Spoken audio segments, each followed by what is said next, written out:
सरांना मी आणखी एक विनंती करू इच्छितो की आज माझ्यासारखी छोटी माणसं भरपूर अभ्यास करण्याचा प्रयत्न करून आज समाजामध्ये उच्च विद्याविभूषित झालेली आहेत आणि प्रतिष्ठा करण्यासाठी तुम्ही फार मोठं चांगलं व्यासपीठ आम्हाला निर्माण करून दिलेलं आहे. पण पंचकल्याण पूजेमध्ये मगाशी तुम्ही एक शब्द फार सुंदर व्यक्त केला की काही संस्कारांची गरज आहे किंवा आपल्याला चांगल्या विधी करणाऱ्या तज्ञांची गरज आहे. पण या गेल्या 2-3 वर्षामध्ये मी अत्यंत कमी ठिकाणी पूजेला गेलेलो आहे. हे तुमच्या सगळ्यांच्या निदर्शनाला आलेलं असेल. कारण मुनी महाराजांच्या मनाप्रमाणे किंवा कमिटीच्या मनाप्रमाणे आजपर्यंत मी कधीही पंचकल्याण केलेली नाही. मी पंचकल्याण जी केलेली आहे ती फक्त दक्षिण भारतातील नेमिचंद्र देवांच्या प्रतिष्ठा तिलक प्रमाणच केलेली आहे. परमपूज्य स्वस्ती श्री जिनसेन भट्टाचार्य महास्वामीजींनी सुद्धा नांदणी पूजेसाठी मला आज्ञा दिली होती. पण गुरुदेवांना विनम्रपूर्वक मी नकार दिला.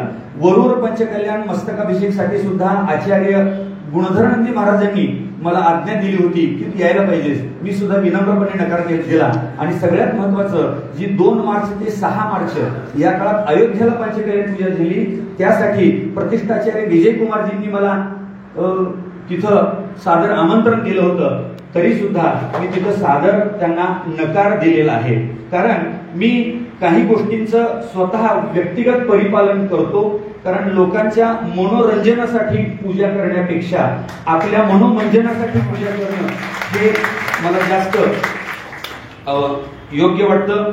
तर अशा या जैन गणित आणि जैन ज्योतिषशास्त्र राष्ट्रीय परिषदेसाठी माझ्यासारख्या पारंपरिक ज्योतिषचं काम करणाऱ्या अगदी छोट्या माणसाला सांगण्यापेक्षा आपल्या या कोल्हापूर जिल्ह्यामध्ये अनेक विद्वान आहेत. त्याच्यामध्ये अत्यंत उत्कृष्ट ज्योतिष अभ्यासक माणकापूरचे प्रशांतजी उपाध्याय आहेत, जे भारतीयच नव्हे तर पाश्चिमात्य देशातल्या अनेक ग्रंथांचा अभ्यास करून खूप चांगले आणि जागतिक पातळीची त्यांनी भविष्यवाणी केलेली आहे. अशा व्यक्तींचं जर इथं व्याख्यान ठेवलं असतं तर जास्त सोयीस्कर झालं असतं.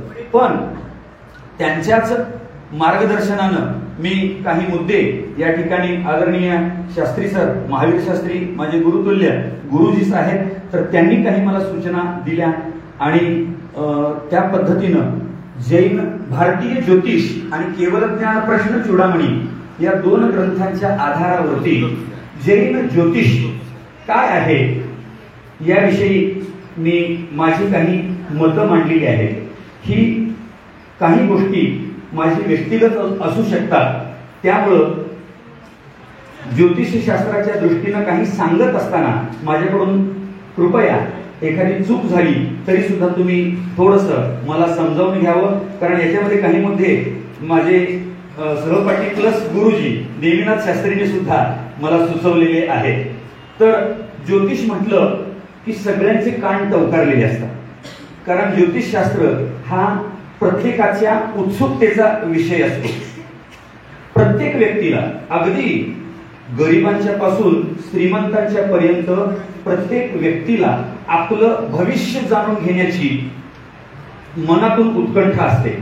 आणि या ठिकाणी मी बोलता बोलता जरी एखाद्या व्यक्तीला एखादी गोष्ट सांगितलो आणि अशा पद्धतीनं होणार आहे असं म्हटलं की लगेच व्याख्यान संपल्यानंतर पंडितजी जरा मला थोडंसं डिटेलमध्ये तुमच्याशी चर्चा करायची आहे असे म्हणणारे लोक सुद्धा या ठिकाणी असतील किंवा या ज्योतिषशास्त्राची हेटाळणी करणारे सुद्धा काही लोक असतील. बघा, ज्योतिषशास्त्राकडं तुच्छतेनं न बघता उत्सुकतेनं बघणं खूप चांगलं होईल.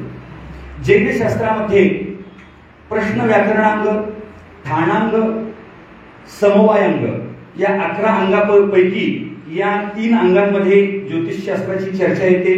त्याचबरोबर 14 पूर्वामध्ये ज्ञान प्रवाद पूर्वामध्ये या ज्योतिषशास्त्राची फार चांगल्या पद्धतीनं आपल्याला माहिती मिळत असते. यासाठी ज्योतिषाम सूर्यादी ग्रहाणाम बोधकम शास्त्रम. सूर्यादी जे नवग्रह आहेत त्यांचं बोध करून देणारं, त्यांचं भ्रमण, त्यांची स्थिती आणि त्यांचं या जीवावरती होणारे परिणाम काय आहेत, हे शुभ कसे असतात आणि अशुभ कसे असतात हे चांगल्या पद्धतीनं, उत्कृष्ट पद्धतीनं सांगितलं जाणारं शास्त्र म्हणजे ज्योतिष शास्त्र आहे. ज्योती म्हणजे प्रकाश, क्ष अर्थात ज्ञान. तर अवकाशामध्ये दिसणाऱ्या ज्योतींच्या प्रकाशाचं ज्ञान आपल्या जीवनावर कशा पद्धतीनं होत आहे याचं विश्लेषण करणारं शास्त्र म्हणजे ज्योतिषशास्त्र आहे. सुखी सोनाराकडे आणि दुःखी ज्योतिषाकडे. बघा, एखाद्या व्यक्ती अत्यंत चांगल्या पद्धतीनं आपलं जीवन यापन करत असेल तर तो कधीही देवाकडे पण जात नाही आणि ज्योतिषाकडे पण जात नाही. आणि तोच मनुष्य, तोच श्रीमंत मनुष्य ज्या वेळेला त्याला दुःख येतात, संकट येतात, आजारपण येतात, व्यवसायामध्ये नुकसान व्हायला लागतं, त्यावेळेला तो ज्योतिषशास्त्र आणि वास्तुशास्त्र बघायला लागतो. ज्या घरामध्ये त्यांच्या अनेक पिढ्यांनी जीवन कंठलेलं आहे, सुख दुःख चांगल्या पद्धतीने भोगलेलं आहे, त्याच घरामध्ये हा मनुष्य शिकून मोठा झालेला आहे.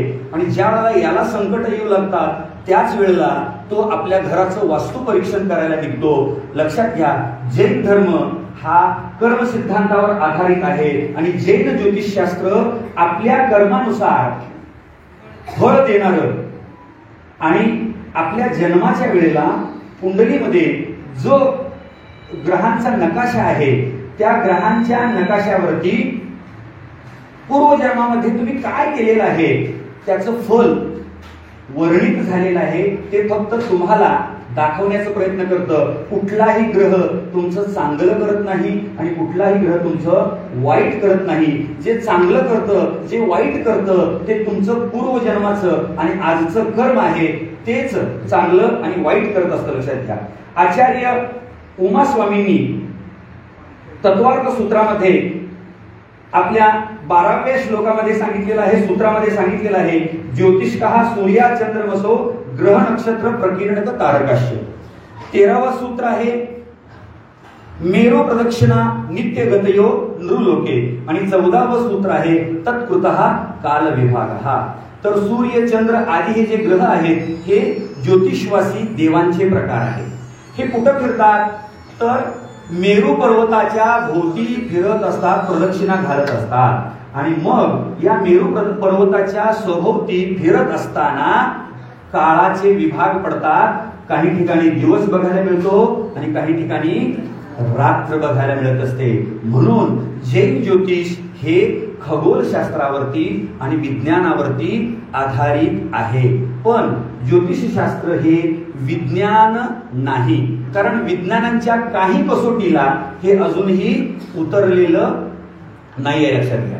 तर जैन सिद्धांत ग्रंथामध्ये प्रामुख्यानं सूर्य प्रज्ञप्ती, चंद्र प्रज्ञप्ती, जम्बूद्वीप प्रज्ञप्ती आणि तिलोय पण्णक्ती या ग्रंथांमध्ये आपल्या या ज्योतिषशास्त्रांच्या ग्रहांचा आणि फलांचा खूप चांगल्या पद्धतीनं अभ्यास दिलेला आहे, विश्लेषण केलेलं आहे. सूर्य प्रज्ञप्तीमध्ये आणि चंद्र प्रज्ञप्तीमध्ये चंद्र सूर्य कसे आहेत, त्यांचा आकार किती आहे, त्यांचं भ्रमण कशा पद्धतीनं आहे आणि त्यांचा परिणाम काय आहे याचं सखोल विश्लेषण सूर्य प्रज्ञप्ती आणि चंद्र प्रज्ञप्ती या ग्रंथामध्ये दिलेलं आहे. जम्बूद्वीप प्रज्ञप्तीमध्ये जम्बूद्वीपासंबंधीची संपूर्ण रचना आणि त्याचा अभ्यास त्याच्यामध्ये केलेला आहे. आणि तिलोय पण्णक्ती अर्थात त्रिलोक प्रज्ञप्ती, तर 3 लोकांमध्ये स्वर्ग, मध्य आणि पाताळ याविषयीची संपूर्ण माहिती आणि याच तिलोय पण्णक्तीमध्ये जैन भूगोल याची फार चांगल्या पद्धतीने माहिती दिलेली आहे. आणि याचं विश्लेषण परमपूज्य ज्ञानवंती अम्माजींनी त्यांच्या एका पुस्तकामध्ये दिलेलं आहे. तर त्रिलोक प्रज्ञप्ती अर्थात तिलोय पण्णक्तीमध्ये जैन भूगोल आपल्याला शिकायला मिळतो. कदाचित आम्ही जे आपल्या शाळेमध्ये शिकलेलं आहे, पृथ्वी गोल आहे, सूर्य स्थिर आहे, सूर्याभोवती पृथ्वी फिरते, पृथ्वीभोवती चंद्र फिरतो, ही फिलॉसॉफी जैन भूगोलमध्ये आणि जैन ज्योतिषामध्ये सांगितलेली नाही आहे. लक्षात घ्या. कारण या जम्बूद्वीपामध्ये आपल्याला जे सूर्य दिसतात ते 2 आहेत, चंद्र दिसतात ते 2 आहे. आजचा सूर्य आपल्याला उद्या दिसत नाही. म्हणून आपण काय करतो की जैन धर्मामध्ये काहीतरी वेगळंच सांगितलेलं आहे.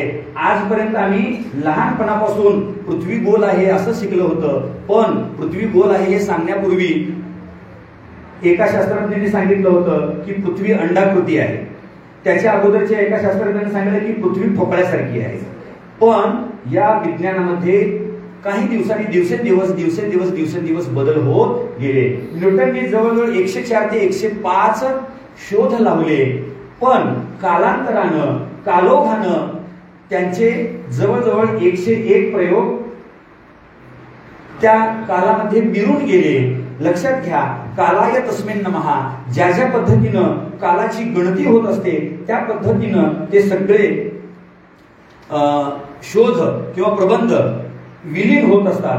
तर ज्योतिषशास्त्र हे मानवी जीवनाशी निगडीत एक प्राचीन शास्त्र आहे. पुराण काळापासूनच मनुष्याला आपल्या भविष्याचा वेध घेण्याची एक उत्सुकता असते.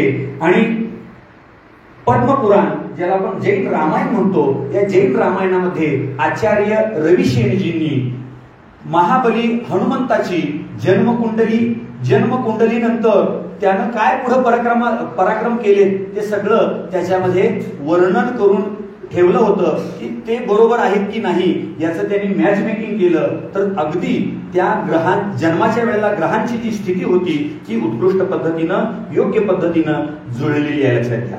तुम्हा सगळ्यांना मी फार चांगल्या पद्धतीनं हात जोडून विनंती करतो की ज्योतिषशास्त्र हे तुमच्या जीवनामध्ये जेवणात जेवढं लोणच्याचा वापर करता तेवढंच तुमच्या जीवनामध्ये भविष्याचा वापर करायचा. लक्षात घ्या. जर उठसूट तुम्ही ज्योतिषशास्त्राचा वापर करू लागला तर निश्चित रूपानं तुम्हाला तुमचं कार्य कर्तृत्व सिद्ध करता येणार नाही. कारण जोपर्यंत तुम्ही तुमचा पुरुषार्थ गाजवणार नाही, तुमचं कर्तृत्व गाजवणार नाही, तोपर्यंत तुम्हाला कुठल्याही पद्धतीनं चांगले अनुभव घेता येणार नाहीत. असेल माझा हरी तर देईल खाटल्यावरी. आम्ही सांगितलं की तुमचा मुलगा अत्यंत विद्वान, अत्यंत हुशार होणार आहे आणि तो अत्यंत मोठा कोट्याधीश होणार आहे. मला माझ्या एका गुरूंनी, मी त्यांना आज सुद्धा वंदनीय मानतो, ते या जगात नाही आहेत, त्याने हात बघून सांगितलं होतं की समेत तू कित्येक कोटींचा मालक होणार आहे. पण मी जर कित्येक कोटींचा मालक होण्यासाठी धडपडलोच नाही आणि फक्त या ठिकाणी कोणत्याही प्रकारचा पुरुषार्थ न करता मी गप्प बसून राहिलो तर मी अजिबात मोठा होऊ शकणार नाही. तर बघा, पूर्वी आचार्यांनी आपल्या दिव्य ज्ञानाच्या साह्यानं आणि सक्रिय साधनेद्वारे आधुनिक यंत्रांचा त्या काळी अभाव असताना सुद्धा सूर्य कसा आहे, पृथ्वीपासून त्याचं अंतर किती आहे, तो किती योजन दूर आहे, त्याचा किती योजन विस्तार आहे, तो त्यांनी त्या काळामध्ये आपल्या दिव्य ज्ञानाच्या दिव्य साधनेच्या साह्यानं त्यांनी मांडून ठेवलाय. लक्षात घ्या. आणि त्यामुळं आज ज्योतिषशास्त्र ही अंधश्रद्धा आहे असं म्हणणाऱ्यांना ही एक चपराक आहे. कारण अमेरिका, रशिया आणि युरोपातले अनेक देश आपल्या ज्योतिषशास्त्राबद्दल अत्यंत गांभीर्यानं आणि साखल्यानं त्याचा अभ्यास करत आहेत. नासा सारखी अंतराळ संशोधन संस्था सुद्धा जैन ज्योतिष आधारित आणि जैन गणित आधारित कॅल्क्युलेशन्स करून सूर्य, चंद्र, मंगळ आदी या सगळ्या ग्रहांचा मानवी जीवनावर आणि पृथ्वीवरच्या हवामानावर काय परिणाम होतो याचं त्यांनी अभ्यास संशोधन सुरू केलेलं आहे. ज्योतिषशास्त्रामध्ये आणखी एक भाग येतो, तो म्हणजे यंत्र, तंत्र आणि मंत्र. हा सुद्धा अनेक लोकांच्या जिव्हाळ्याचा विषय असतो. कारण घरामध्ये आपला त्रास सुरू झाला की पंडितजी एक यंत्र करून द्या. घरामध्ये आपण काहीतरी उद्योग सुरू केला तर पंडितजी आमचं दुकान चांगलं चालायला पाहिजे, आम्हाला एक यंत्र करून द्या. यंत्र म्हणजे काय? यजनः त्रायन्ति यंत्रः. यजन म्हणजे काय? यज्ञ किंवा पूजा विधी. तुमची पूजा विधी अत्यंत चांगल्या पद्धतीनं संपन्न होण्यासाठी बीजाक्षरांच्या साह्यानं जे चक्र बनवलं जातं त्या चक्राला यंत्र म्हणतात. बघा, आपल्या जीन धर्मामध्ये पूर्वीच्या काळामध्ये तव्यासारखी यंत्र असायची, गोल, जी आत खोल असायची. मध्यभागी ओम, क्लीम, श्रीम, क्रौम अशा पद्धतीची बीजाक्षर असायची आणि त्याच्या भोवताली अनेक प्रकारचे मंत्र लिहिलेली जायची. तर ज्या यंत्राच्या साहाय्यानं आपली पूजा सफल होते त्याला यंत्र म्हणतात. तंत्र म्हणजे काय? तंत्र म्हणजे टेक्नॉलॉजी. टेक्नॉलॉजी म्हणजेच जर जैन शास्त्रामध्ये यंत्राचा उल्लेख आहे, तंत्राचा उल्लेख आहे, म्हणजे किती जुन्या काळापासून आपल्या जैन शास्त्रामध्ये टेक्नॉलॉजी हा शब्द आहे. तना त्रायंती तंत्रा. फॅन आहे, तंत्र. तुम्हाला एवढं प्रचंड उकाडा होत असताना सुद्धा ते तुम्हाला वारा घालते, लक्षात घ्या. तर तुमच्या शरीर रक्षणासाठी मंत्रपूर्वक ज्या पूजेच्या गोष्टी केल्या जातात आणि त्यापासून तुमच्या शरीराला स्वास्थ्य लाभ मिळतं, ते तंत्र आहे. आणि तिसरा मुद्दा काय आहे? मंत्र. मना त्रायंती मंत्र. तुम्हाला ज्यावेळेला दुःख होतं त्यावेळेला तुम्ही काय करता? देवाचं नामस्मरण करता, नमोकार मंत्र म्हणता, ओम ह्रीम नमा म्हणता, कोण कलिकुंड पार्श्वनाथ भगवंतांचा मंत्र म्हणतं, कोण वर्धमान मंत्र म्हणतं, कोण अनेक प्रकारची वेगळी वेगळी मंत्र म्हणतं. पण मंत्राची सुरुवात कशाने होते? ओम. ओम या बीजाक्षराने प्रारंभ झालेला नमोकार मंत्राच्या साह्यानं ज्याच्यावरती संस्कार झालेले आहेत 84 लाख बीज मंत्र ही आपल्या एका नमोकार मंत्रापासून तयार झालेली आहेत. आणि या मंत्रांच्या पठनानं योग्य पद्धतीनं, बरं का, कारण मंत्र साध्य करायचा असेल, सिद्ध करायचा असेल, त्याला सुद्धा विधी आहे, लक्षात घ्या. तुम्ही एकांतामध्ये जिनेंद्र भगवंतांचं नामस्मरण करून किंवा तुमच्या इष्ट देवतेचं आराधना करून त्या मंत्राची कमीत कमी 125 माळा असतील, अर्थात 12,500, 1,00,000 ते ज्या आहेत, उपवासपूर्वक, शुद्धीपूर्वक, ब्रह्मचर्यपूर्वक तुम्ही ही जर मंत्र पठन केला तर या जगामध्ये कोणतीही गोष्ट तुम्हाला अशक्य नाही आहे, लक्षात घ्या. पण ती करत असताना तुमच्याकडं श्रद्धा, भक्ती आणि संकल्प पाहिजे. जोपर्यंत तुम्ही संकल्प करत नाही तोपर्यंत सिद्धी मिळत नाही. म्हणून एक वाक्य असतं, संकल्प सिद्धी. ज्या वेळेला तुम्ही संकल्प कराल त्यावेळेला तुम्ही सिद्धीकडे वाटचाल करत असता, लक्षात घ्या. या यंत्र मंत्र तंत्रानंतर आणखी एक आपल्या जैन धर्मामध्ये प्रचंड विद्वान असे आचार्य होऊन गेले, जे अंतिम श्रुत केवली आचार्य भद्रबाहू. या आचार्य भद्रबाहूंनी एक सुंदर ग्रंथ लिहिलेला आहे. त्या ग्रंथाचं नाव आहे भद्रबाहू संहिता. या भद्रबाहू संहितेमध्ये त्यांनी 8 प्रकारच्या निमित्तांचं विश्लेषण केलेलं आहे. आता हे निमित्त कुठलं? तर आपण म्हणतो अष्टांग निमित्तज्ञ. अष्टांग निमित्तज्ञ आम्ही गणाधिपती गणधराचार्य कुंतुसागरजी मुनी महाराजांना म्हणतो, मंत्र विद्या चक्रवर्ती म्हणतो. तर कुंतुसागर महाराजांना या पदव्या त्यांनी मंत्रांची साधना करून अनेक प्रकारच्या सिद्धी साध्य केल्या. तर त्याच्यामधलं पहिलं निमित्त आहे स्वप्न निमित्त. तर स्वप्नांमधून भविष्यातील घटनांचे संकेत देणे आणि त्याच्यापासून तुम्हाला शुभ किंवा अशुभ जे परिणाम मिळणार आहेत त्याला स्वप्न निमित्त म्हणतात. दुसरं आहे शकुन निमित्त. शकुन निमित्त म्हणजे एखादा पशु, एखादा पक्षी तुम्हाला दिसल्यानंतर किंवा तो कसा ओरडला, तो कसा गेला.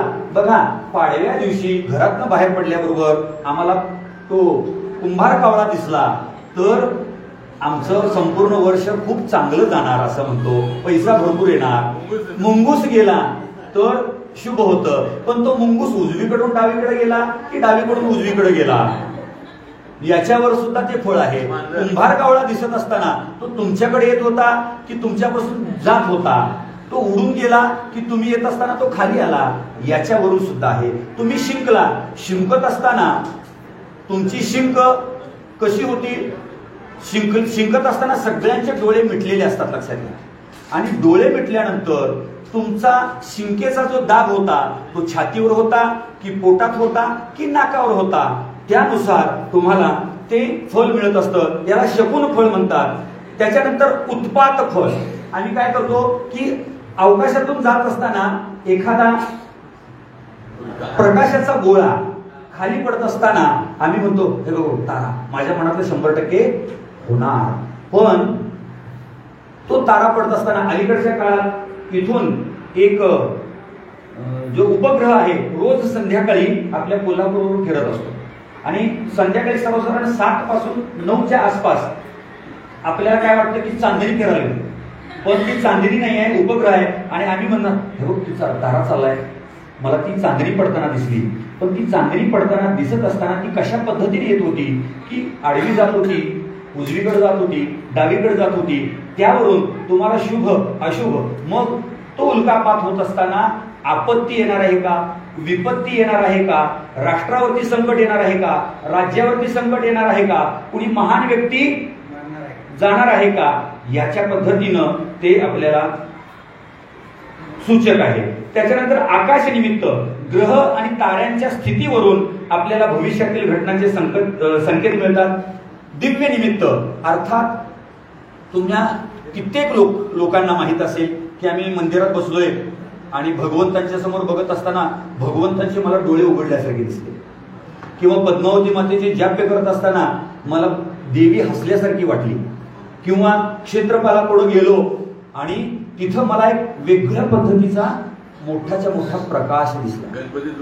हा, तर या सगळ्या गोष्टी दिव्य निमित्तामध्ये येत असतात. तुम्हाला आणखी एक सांगतो की तुम्ही साधनेला बसलाय आणि जर साधना करत असताना एक सुगंधित कुठल्या पण प्रकारचा चांगला सुगंध आला तर तुमची साधना सफल झाली, आणि दुर्गंध आला तर तुमच्या साधनेमध्ये काहीतरी अडथळे येऊ लागलेले आहेत, हे लक्षात घ्यायचं आहे.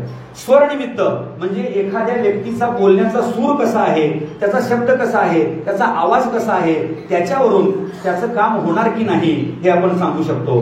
शरीरावर आपल्या तीळ कुठं आहेत, फोड कुठं आहे, डाग कुठं आहे, त्यावरून सुद्धा लक्षण निमित्त म्हणून सांगू शकतो. आणि आभास निमित्त म्हणजे दृष्टीभ्रम, आकृती किंवा परावर्तन, यावरून हे सगळं सांगितलं जातं. हे आपल्या जैन फलित ज्योतिषामध्ये होरा संहिता, मुहूर्त, सामुद्रिक आणि प्रश्न हे प्रकार आहेत. सामुद्रिक मध्ये तुमच्या चेहऱ्याचं अवलोकन करून तुमचं फल सांगितलं जातं. हस्त सामुद्रिक अर्थात तुमच्या हाताचं अवलोकन करून आपल्याला भविष्य सांगितलं जातं. पण कन्नडमध्ये एक म्हण आहे, कै तोडशी अवलक्षणा कळकोबार्द म्हणून, म्हणजेच आपला हात दाखवून आपले दुर्गुण लोकांच्या समोर अजिबात आणायचे नाही, म्हणून कोणाला हात दाखवायला जाऊ नका.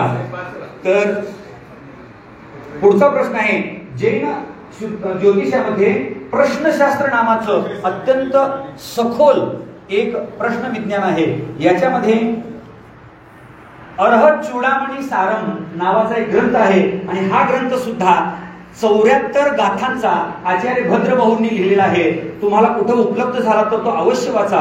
अर्हत चूडामणी शास्त्रम, याच्यामध्ये प्रश्नकुंडली अर्थात पूर्वीच्या काळामध्ये तुमची जन्मपत्रिका असायची नाही, मग तुम्ही ज्या ज्योतिषांच्या घरात पंडितजीकडे जायचा त्यांनी टाइम कुंडली मांडायचे. तुम्ही आल्याबरोबर कोणतं लग्न आहे आणि त्या कोणत्या लग्नामध्ये ग्रहांची स्थिती काय आहे त्यावरून परफेक्ट त्यांनी भविष्य सांगायचे, आणि त्याला प्रश्नकुंडली म्हणतात. त्याच्यानंतर स्वर सिद्धांत म्हणजेच फलकथन करत असताना समोरच्या व्यक्तीचा श्वास कशा पद्धतीने येऊ लागलेला आहे, त्या श्वासामध्ये आवाज येतोय का, घरघर येते का, श्वास वेगानं चालतोय का, किंवा श्वासाचा आवाज येतोय का, किंवा तो श्वास कशा पद्धतीने उजव्या नाकपुडीतून येतोय की डाव्या नाकपुडीतून येतोय, म्हणजे चंद्रनाडीतून येतोय की सूर्यनाडीतून येतोय, यावरून आपल्याला फलकथन करता येतं. अशा पद्धतीचं याच्यामध्ये सांगितलं आहे.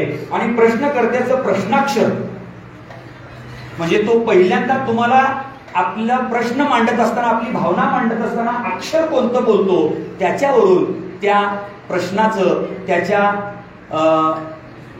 विपत्तीचं यश आणि अपयश वर्णन केलं जात होतं. तर प्रश्नांच्या प्रकारामध्ये उपयोगी प्रश्न, कार्यसिद्धी किंवा असिद्धीचा प्रश्न, लाभ अलाभ प्रश्न, चोरी प्रश्न, प्रवासी प्रश्न, गर्भिणी प्रश्न, रोगी प्रश्न, मुष्टी प्रश्न आणि मूक प्रश्न, या सगळ्यांचा अभ्यास आपल्या जैन ज्योतिषशास्त्रामध्ये अत्यंत सखोल पद्धतीने केलेला आहे.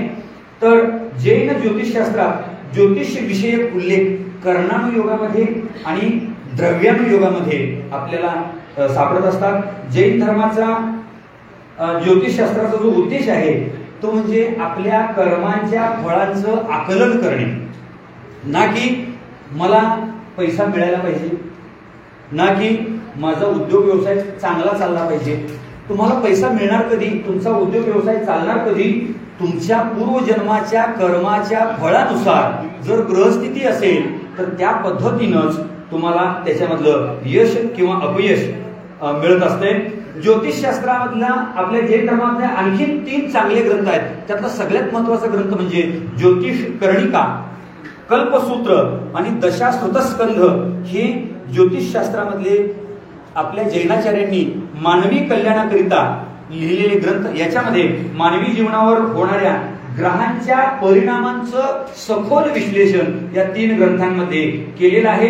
कारण जैन धर्मात ज्योतिषशास्त्र हे कर्म सिद्धांतावर आधारित आहे, कर्म सिद्धांताला जोडलेलं आहे. हे सुरुवातीलाच मी सांगितलेलं आहे. ग्रह आणि नक्षत्रांचा प्रभाव हा कर्मामुळेच होत असतो. कारण एकाच वेळेला भारतामध्ये हजारो जीव जन्माला येत असतात किंवा एकाच मातेच्या पोटी जुळी मुलं जन्माला येतात. एक लखपती असतो आणि एक भिकपती असतो. मग तुम्ही जर प्रश्न कुंडली मांडला तर दोघांच्या कुंडलीतले ग्रह सेम आहेत. हे ते जसे जुळे आहेत तसं कुंडली सुद्धा अजिबात काहीही फरक असणार नाही. तर 1 मिनिटाचा फरक असणार. हा 1 मिनिटाचा फरक जो आहे त्याच्यामध्ये ग्रहांची जी गती आहे त्या गतीमुळं अंश, कला आणि विकला बदलत असतात आणि त्यानुसार एक यशस्वी होतो, एक अपयशी होतो, एक धाडशी असतो, एक भित्रा असतो, एक रडणारा असतो, एक हसणारा असतो. म्हणजे जैन ज्योतिषामध्ये अत्यंत चांगल्या सूक्ष्म गोष्टींचा अभ्यास केलेला आहे. आपण जो घरामध्ये होम हवन करतो त्याच्यामध्ये सुद्धा आपल्या ग्रहांची मेरु परित्यैव चरंती नित्यम ए निग्रहानो ग्रहदान लोके अवस्थिता ए बहिर्हर्क्य मुख्या अशा पद्धतीचा चांगला श्लोक आलेला आहे. किंवा सूर्य शौर्य गुणम शशी कुशलताम म्हणजे प्रत्येक ग्रहाचं कारकत्व त्याच्यामध्ये सांगितलेलं आहे. किंवा भद्रभाऊ आचार्यांनी महाहोमच्या शेवटी एक आशीर्वाद दिलेला आहे. आरोग्यम पद्मबंधुर वितरत भवताम संपदम शीतभानो भूलाभम भूमिपुत्रा सकल गुणनिधिम वाग्विभूतीच सौम्या सौभाग्यम देवमंत्री विभुभयहरणम भार्गवम शौर्यमार्गी दीर्घायु राहावे और विमलतर यशा केतुरिष्टार्थ सिद्धी. म्हणजे सूर्य तुम्हाला आरोग्य देतो, आत्मविश्वास देतो, चंद्र तुमचं मनस्वास्थ्य देतो, मंगळ तुमच्या इच्छाशक्तीला आणि धाडसाला वाढवतो, बुध तुम्हाला लौकिक बुद्धिमत्ता देतो, गुरु तुम्हाला आध्यात्मिक बुद्धिमत्ता देतो, शुक्र तुम्हाला वैभव देतो, सुंदर पती किंवा पत्नी देतो, शनी तुम्हाला न्याय देतो. आम्ही म्हणतो 7:30 लागली म्हणजे आम्हाला त्रासाचा काळ सुरू झाला. बिलकुल नाही. कारण नवग्रहामध्ये सर्वात चांगला ग्रह कुठला असेल तर तो शनी आहे, लक्षात घ्या. कारण शनी हा न्यायदाता आहे. शनी हा न्यायदाता आहे. 22.5 वर्षातून एकदा 7.5 वर्षांसाठी तुम्हाला 7.5 येते. कारण 22.5 वर्षांमध्ये तुम्ही जे काय खेळखंडोबा केलेला आहे, हिशोबामध्ये जी अफरातफर केलेली आहे त्याचं ऑडिट या 7.5 वर्षात होत असतं. आणि जर त्या 22.5 वर्षामध्ये 30 वर्षातनं तुम्हाला 7.5 येते. 22.5 वर्ष पूर्ण झाली की 7.5 सुरू झाली. मग या 22.5 वर्षामध्ये तुम्ही किती चांगलं काम केलेलं आहे आणि किती वाईट काम केलेलं आहे त्यानुसार तुम्हाला ऑडिट ए, ऑडिट बी, ऑडिट सी मिळत असतं. आणि जे कोण चांगलं काम करतात त्यांना 7.5 मध्ये त्रास होत नाही. आणि जे अन्यायानं, पिळवणुकीनं, चुकीच्या मार्गानं धनसंग्रह केलेला असतात त्यांना आम्ही म्हणतो काय ते लोक अत्यंत वाईट काम करावे तरी सुद्धा त्यांच्या घरी लक्ष्मी नांदू लागलेली आहे. आणि आम्ही खऱ्यानं वागा लागलोय तरी सुद्धा आमचं दारिद्र्य, आमचं दुःख संपना. श्रेयसाम बहुविघ्नानी. चांगलं कार्य करणाऱ्या लोकांना भरपूर विघ्न होत येत असतात. त्यामुळं सुरुवातीला संघर्ष केल्याशिवाय आपल्याला यश प्राप्त होणार नाही. तर शुभ अशुभ योग, शकुन आणि स्वप्नांचं विश्लेषण हा ज्योतिषशास्त्रामध्ये एक विशेष अभ्यास आहे. भविष्यातल्या घटनांचं ज्ञान हे आत्मशुद्धी आणि मोक्ष मार्गासाठी घ्यायला पाहिजे असं ज्योतिषशास्त्रामध्ये सांगितलेलं आहे. म्हणजेच आपण सगळेजण बाबाहून जर फिरू लागलो तरी सुद्धा आम्हाला कुणीही एक्सेप्ट करणार नाही. कारण आजच्या साधकांचीच एवढी मोठी अडचण झालेली, जे श्रेष्ठ साधक आहेत त्यांनाच आहार करायला आपल्याकडे कोण तयार झाले नाही. तर आम्ही वैराग्याकडे जर, ज्याला स्मशान वैराग्य किंवा प्रसूती वैराग्य, लोकांचं दुःख बघून काही लोकांना वैराग्य येतं आणि तिथनं बाहेर पडले, स्मशानभूमीतनं बाहेर पडले की ते वैराग्य लगेच आपोआप निघून जात असतं. तर आधुनिक काळातील ज्योतिषशास्त्राची उपयुक्तता आणि वैज्ञानिकतेचे थोडे मुद्दे या ठिकाणी सांगतो. मला किती वेळ आहे माहित नाही, कारण अजून आमचे पंकजी पण बोलणार आहे. पण थोडस सुरुवातीला मी घाबरत होतो की इथं सांगणारे फार चांगले, ऐकणारे लोक विद्वान आहेत. कारण श्रोता हा कसा आहे त्यावरून मी इकडं उभारण्यापेक्षा इकडं उभारणं पसंत केलं. कारण कदाचित तुमच्या चांगल्या श्रोतृत्वामुळं माझे पाय लटपटू नयेत म्हणून मी इकडं आधार घेतला. तर आजच्या तर तो मुद्दा राहून गेला, तो सांगणार होतो तर सरांनी आठवण करून दिली. तर मंत्रसंहितेमध्ये मोहन, स्तंभन, वशीकरण, उच्चाटन, जारण, मारण, विद्वेषण आणि संमोहन हे 8 प्रकार आहेत.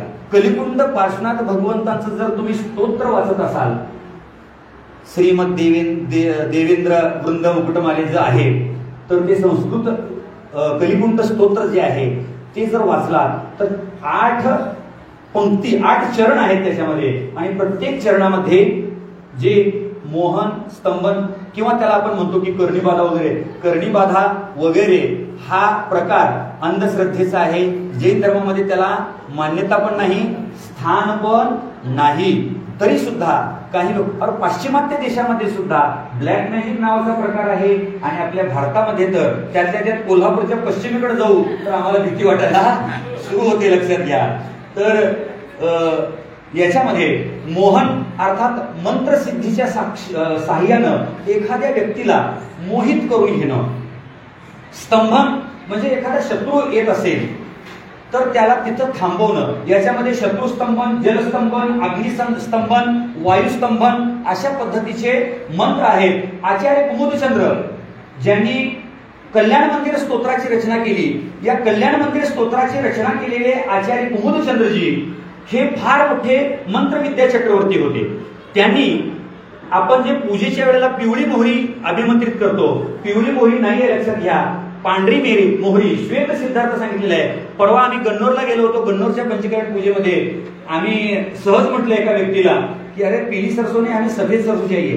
तर तो पाठीमागं शेतात गेला, लगेच उडी मारून आला आणि हे लीजिए सफेद सरसो म्हणून त्यानं आम्हाला दिलं. त्या एका पांढऱ्या मोहरीपासून आचार्य कुमुदचंद्रजींनी आपल्या जैन धर्मावरती जे परचक्र आलं होतं, एका मोहरीपासून एक सैनिक तयार करून आपल्या धर्मावर आलेलं संकट त्यांनी पळवून लावलं होतं. तर अशी ही पांढऱ्या मोहरीची शक्ती आहे. त्याचबरोबर परमपूज्य मुनी विद्यासागर अकबर काळामधले, ज्यांनी अकिवाटचे मजरेवाडी पण त्यांची समाधी झाली अकिवाटमध्ये, समाधीस्थळ अकिवाटमध्ये आहे. त्यामुळे मजरेवाडी आणि अकिवाट ह्या दोन्ही गावचा श्रद्धेचा तो एक विषय आहे.